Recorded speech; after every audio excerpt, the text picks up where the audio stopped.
Alam nyo ba na may mabisang herbal medicine para lusawin ang mga kidney stones? Ang sambong o Blumea balsamifera ay matagal nang ginagamit bilang isang medicinal plant sa Southeast Asia at China. Maraming mga hinihinalang benefits sa mga chemicals na na-isolate mula sa sambong, pero ang may pinakamatibay na evidence ay effective ito na panlusaw ng mga kidney stones. Nagtataglay ang sambong ng maraming compounds gaya ng terpenes at flavonoids, at ang L-borneol ang pinaka-active na component ng sambong.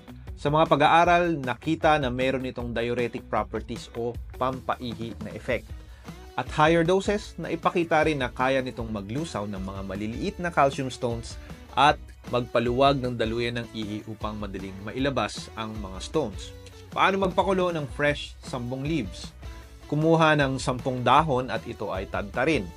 Ilagay ito sa maliit na kaldero kasama ang 2 baso ng tubig at hintayin itong kumulo. Palamigin muna bago ito salain sa strainer. Ang masasalang tsaa ay maaaring hatiin sa 3 portion. Uminom ng 1 portion 3 times a day. Kung tablet naman ang iinumin mo, uminom ng 4 tablets na 250 mg 3 times a day or 2 tablets na 500 mg 3 times a day.